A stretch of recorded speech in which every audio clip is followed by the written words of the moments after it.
अब अपन इंग्लिश के बारे में क्या बताएं। इंग्लिश में बेटा तुम घर पर रहोगे जब तक, एक काम करो कि मैं आपको कुछ फार्मूले बता देता हूँ इंग्लिश की जो आउट रहती है ग्रामर में, जैसे letter application.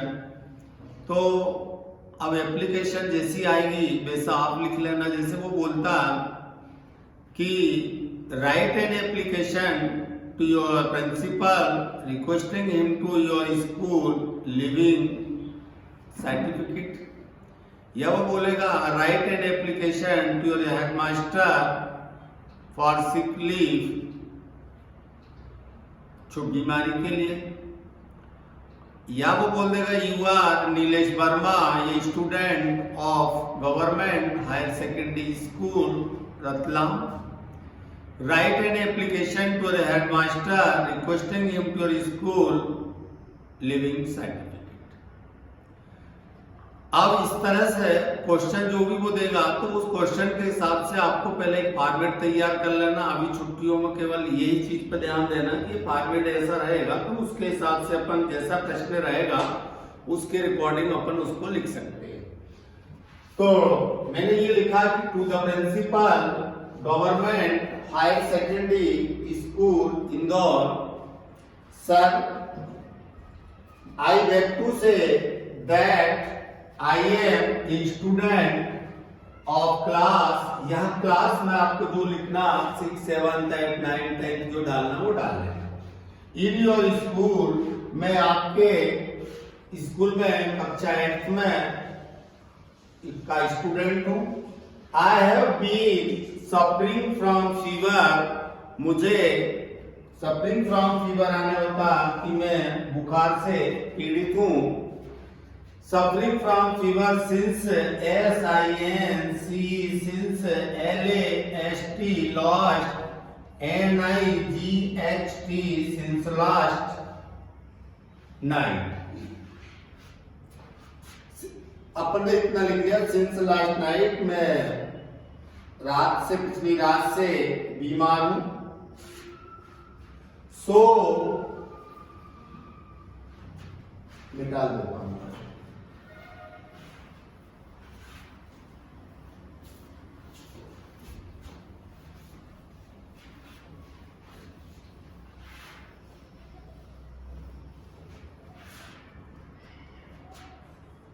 So I shall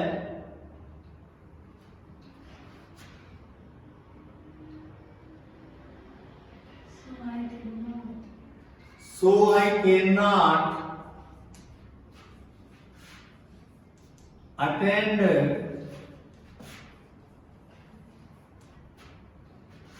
my class।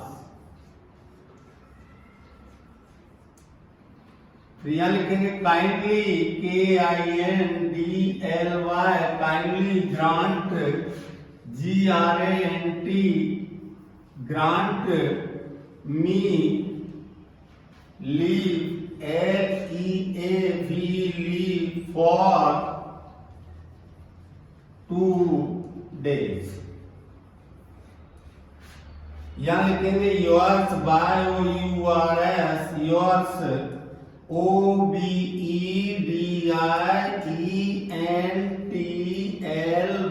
Obediently. अब नाम नहीं दिया था XY Z भी आप लिख सकते हो, या थैंक्स लिख दो या डेट डाल दो, ऊपर डाल दो। अब अपन ने ये जो चीज लिखी थी, अब वो क्वेश्चन बना के दे रहा आपको कि write an application to your principal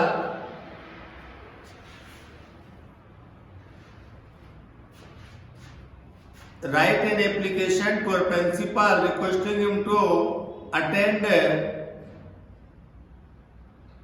my brother's marriage, या ऐसा वो बोल देगा कि write an application to a principal requesting him to your school living certificate। फिर अपन वहीं आ गए।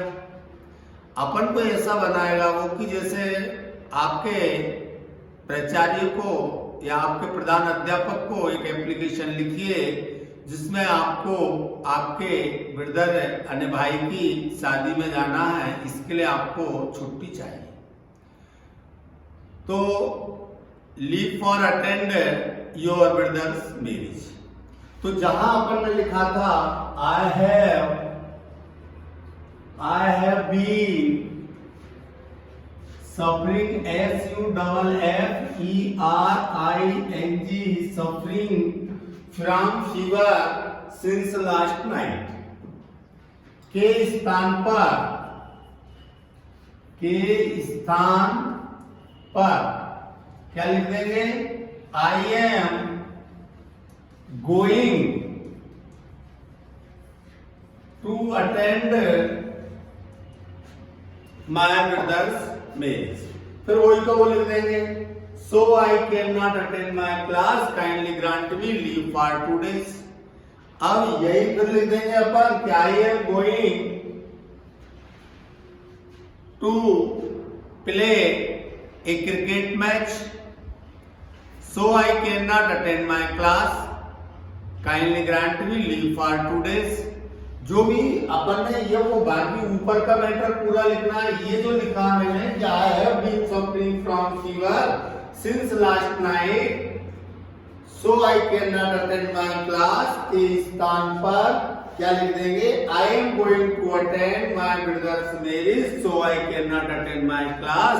ऐसे लिख देंगे I am going to play a cricket match, so I can not attend my class. ऐसा अपन क्वेश्चन के हिसाब से जैसा प्रश्न देगा वैसा अपन लिख देंगे।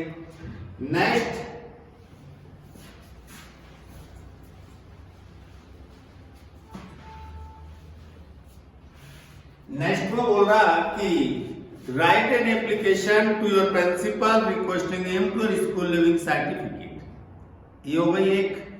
दूसरी हो गई write an application to your principal requesting him to issue to books from your school book bank. यानी अपने प्राचार्य को एक प्रार्थना पत्र लिखिए जिसमें आपको स्कूल लिविंग सर्टिफिकेट चाहिए। या वो बोल रहा है कि दूसरा उसी में अपन कर लेंगे एडजस्टमेंट कि भाई आपके स्कूल से आपको लाइब्रेरी से पुस्तकालय से क्या चाहिए, बुक्स चाहिए, इसके लिए एप्लीकेशन लिखना। तो बाकी तो वो सेम अपन को उतना ही लिखना। मैं केवल आपको ये बता रहा हूं कि एप्लीकेशन में 1-2 एप्लीकेशन करने से अपन बहुत सारी एप्लीकेशन बना सकते हैं। हर एक एप्लीकेशन को ज्यादा लिखने की जरूरत नहीं है। अब अपन को लिखना वही मैटर वही रहेगा कि to the principal PRINCIPAL, principal ऐसा अपन ने लिखा, स्कूल का नाम लिख दिया। यदि उसने स्कूल का नाम दिया तो मैं स्कूल का नाम लिख दिया। रिस्पेक्टेड लिख दो, लिखना तो रिस्पेक्टेड सर और यार ऑब्लिक करके मैडम लिख दो। फिर उसके बाद लिखेंगे कि I went to say that I am student of class 10th 9th 8th 7th 6th in your school.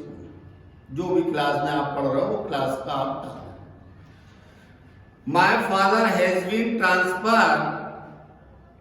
अब यहां आपको ये देखना पड़ेगा कि अपन ने यहां लिखा था इंदौर, INDORE, यहां अपन ने लिखा था इंदौर, INDORE, इंदौर अपन ने यहां लिखा। तो अपन को ये लिखना पड़ेगा my father has been transfer Indore to Bhopal. यदि यहां तुमने गलती से लिख दिया भोपाल के प्रिंसिपल को एप्लीकेशन लिख रहे हैं और नीचे लिख रहे हैं my father has been transfer Bhopal, तो वहां ध्यान देना पड़ेगा कि उसने अपन को क्या दिया। तो अपन लिखेंगे my father has been transfer Indore to Bhopal, so I shall go with him study there now. मैं उनके साथ वहां रहकर पढ़ाई करूंगा। Study there now, kindly grant me, issue me my school leaving certificates and my character certificates. इतना अपन ने लिखा। फिर वही अपन को जो अपन ने पहले करा था कि योर सोविडेंटली XYZ, यदि उसने नाम लिखा है तो उसका नाम लिख देंगे, नहीं लिखा तो XYZ डाल देंगे, थैंक्स लिख देंगे, डेट डाल देंगे। अब सपोज करो कि यदि उसने एक क्वेश्चन ऐसा बना दिया कि right an application to your principal requesting him to your character certificates, issue to your character certificates. and character certificates के लिए लिखना तो अपन को फिर ये नहीं लिखना कि my father has been transfer Indore to Bhopal.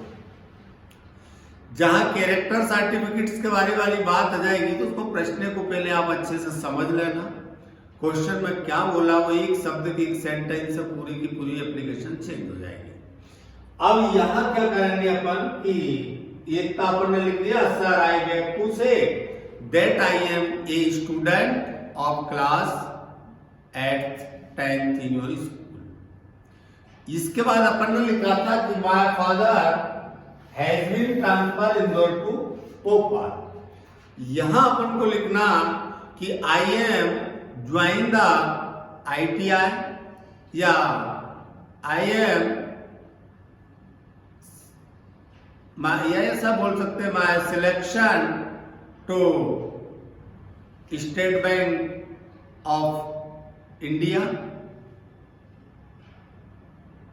In post of clerk so please kindly grant me issue me my character certificates.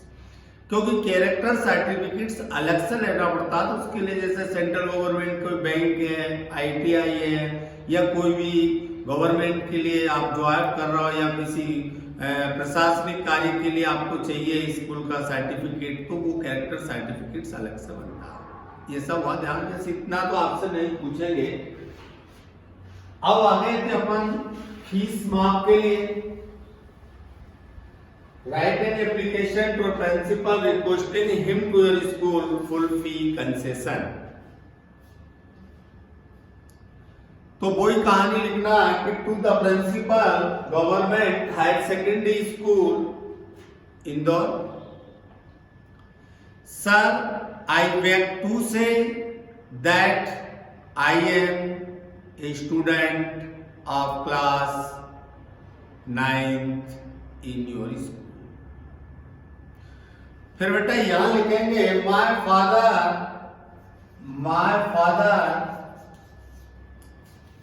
लिख लोगे ना father. My father is a poor man, मेरे पिताजी एक गरीब आदमी है। He is clerk in the post office, और वो पोस्ट ऑफिस में एक क्लर्क है।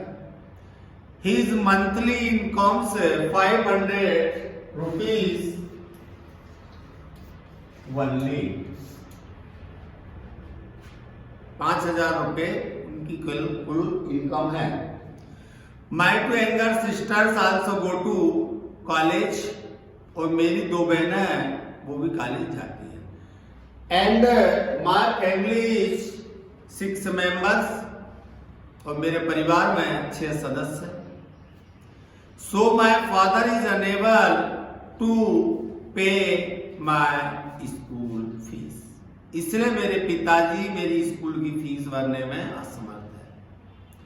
अब ऐसा नहीं बोला कि भर देंगे सर, दे देंगे मैडम, आपकी फीस खा के नहीं भर जाएंगे, ऐसा नहीं बोलते। उनको बड़े रिस्पेक्ट से बोलना कि मैडम हमारी प्रॉब्लम को आप समझिए, हम फीस भर देंगे, हम दे देंगे जो भी आपका। तो आपको रिस्पेक्ट यदि आप देते हो फिर उसके बाद में अपन को आगे और रिस्पेक्ट कैसे देना मैं और बता देता हूं। ये अपन ने इतना लिख दिया कि so my father is unable to pay my school fees. इसके बाद में लिख लेंगे I am a good sportsman, मैं एक अच्छा खिलाड़ी हूं। एंड और आई एम,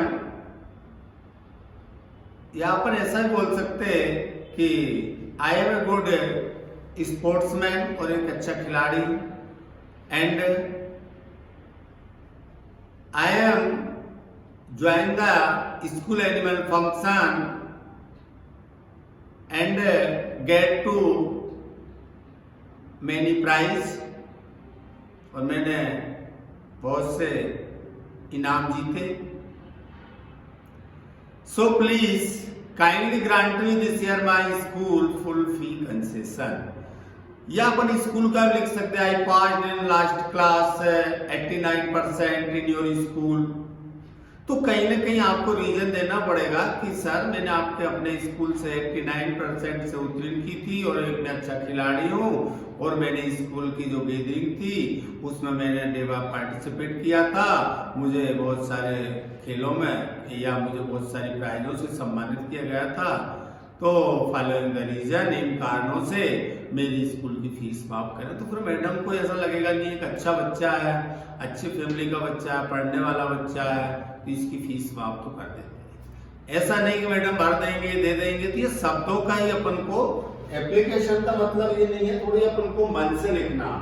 अब इसी को कैसे लिखेंगे बेटा, बुक्स वाली बात है, स्कूल से आपको बुक्स चाहिए, मैं आपको रफ चीज बता रहा हूँ, तो बुक्स चाहिए तो बाकी वो की वो सेम लिखना, सब कुछ सेम नहीं लिखना। My father is poor man, he is clerk in the post office, his monthly income 500 rupees only. तो इसके बाद लिखेंगे सो माय फादर, जहां अपन ने लिखा था सो माय फादर, तो यहां को लिखेंगे so my father is unable to purchase from, so my father is unable to purchase from market my course. यह लिख देंगे इसलिए मेरे पिताजी मेरी बाजार से पुस्तकें खरीदने में असमर्थ है। सो प्लीज, अपन ने पहले क्या बोला था, so please kindly grant me this year my school full fee concession. यहां बोल देंगे so please kindly grant me issue following books from your school book bank. Following books name, आपके कोई भी पुस्तकों के नाम लिख देना, मैथमेटिक्स, साइंस, इंग्लिश मीडियम है इंग्लिश मीडियम लिख दो, हिंदी मीडियम हिंदी मीडियम लिख देना, जैसे भी आपको जो 2 एक बुक्स चाहिए। ऐसा नहीं कि सारी बुक्स के नाम लिख दें, तो कोई भी साइड में अपन बुक्स लिख देंगे तो बुक्स को इशू कर देंगे। अब एक एप्लीकेशन अपन को एक एक चीजों से अपन ने ऐसी एप्लीकेशन बना ली, फीस माफ के लिए हो गई, स्कूल लिविंग सर्टिफिकेट हो गई, कैरेक्टर सर्टिफिकेट्स हो गए। एक एप्लीकेशन अपन ने सिक लीव वाली जो अपन 6th 4th 5th 3rd में से पढ़ते आते हैं, उसी को थोड़ा सा आपको बढ़ा दिया। अब उसने जैसा ऊपर लिखा था वैसे का वैसा आपको स्पेलिंग भी उसमें मिल जाएगी, उसमें से आप छांट लेना। इस तरह से एप्लीकेशन है। अब लेटर में डायलॉग बना के रखना अपन को कि my dear father, FATHER, my dear father, इतना लिखा, देखना कैसे लिखा, या कॉमा लगा है या लगा है। माय डियर फादर, फिर यहां से लिखना आई am quite, QUITE, quite, well, WELL, ये स्पेलिंग पे विशेष ध्यान देना। आई am quite well here, HERE, here, and hope, HOPE, hope, full stop, same, SAME, same, for all of you. जैसे कभी आपने सुना होगा अपन ऐसा बोलते हैं ना कि जनरल अपन क्या बोलते हैं, हैप्पी दीपावली, तो अपन बोल देते सेम टू यू। ऐसे ही जैसा अपन ने बोला कि I am quite billion and hope, मैं यहाँ खुश और ठीक हूँ, same for all of you, तुम भी वहां खुश और ठीक हो, जो भी है, जैसा मैं अच्छा हूं या वैसे ही आप वहां अच्छे होंगे। अब प्रॉब्लम आ रही है अपन को, पहले मैं एक छोटा सा बता देता हूं। यहां अपन लिख देंगे माय फादर, अपन को लेटर लिख रहे हैं अपन फादर के लिए, तो लिख देंगे कि I have to purchase, I have to purchase, PURCHASE,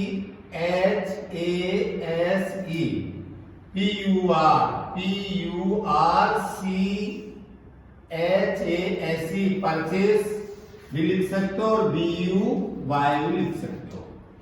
purchase means होता खरीदना, बाय मीन्स भी होता खरीदना। तो अपन लिखेंगे I have to purchase some books, so please send me 200 rupees by money order.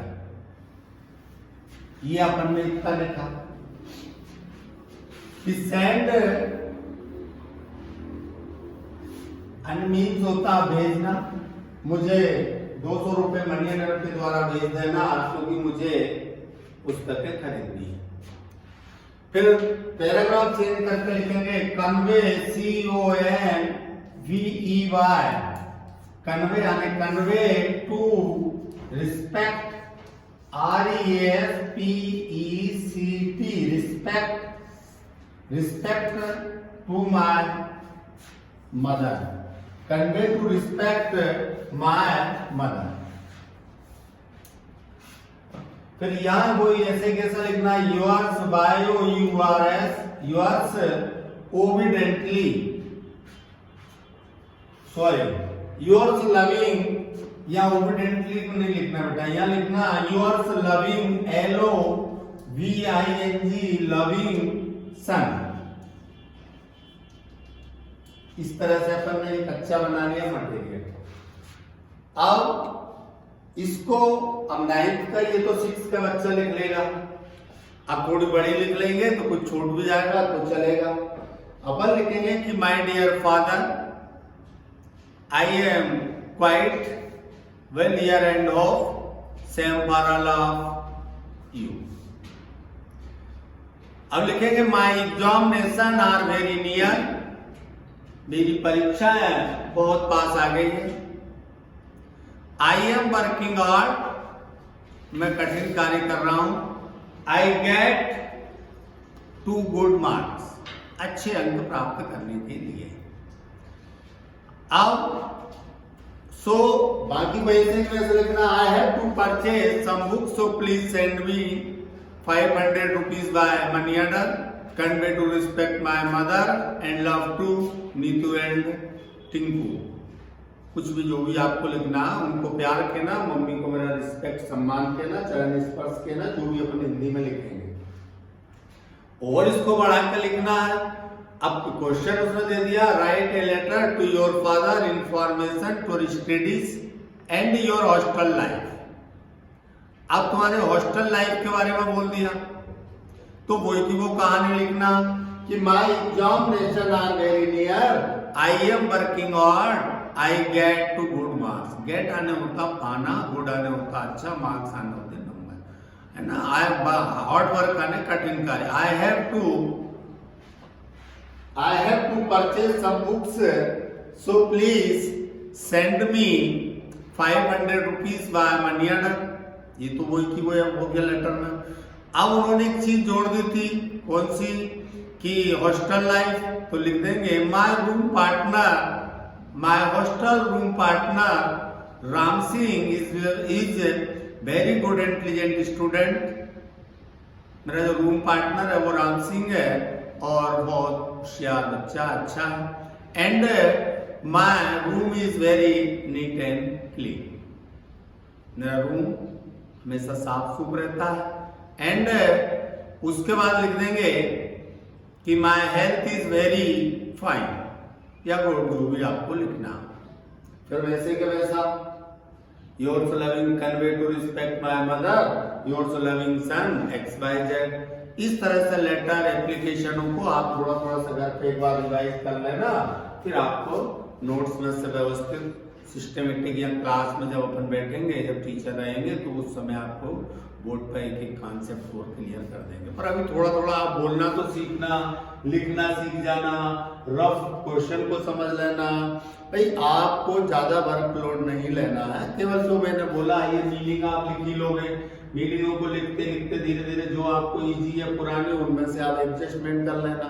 नहीं आएंगे तो कोई आपको एग्जाम में कोई फेयर तो करना ही नहीं उसको, अभी अपन को रफ करना। पर आप घर पे सीटिंग तो करना, क्योंकि सीटिंग बेटा बहुत जरूरी है, बिना सीटिंग के कुछ नहीं कर पाएंगे। सीटिंग एक शेड्यूल बना लो, मैं बार बार बोल रहा हूँ, उसमें से 1-2 घंटे का आप शेड्यूल बना लो, फिर जैसी भी स्थिति होगी उसके रिकॉर्डिंग अपन आगे का काम कर लेंगे। पर शेड्यूल ऐसा सुबह शाम अपने घर पे 1 घंटे आधे घंटे जो भी आपका टाइम है, उस टाइम में आपको रेगुलर जैसी पढ़ाई करना। ये नहीं करना अपन को कि कहीं बैग फेंक दिया, कहीं पेंसिल पड़े तो कहीं बार बार उठ रहे हो, बार बार दौड़ रहे हो, ये सब चीजें नहीं करना। सिस्टमेटिक बैठना, ये मान के चलना है कि हमारी स्कूल चालू हो गया है, हमको पढ़ाई करने का टाइम अब आ चुका है, हमें करना चाहिए।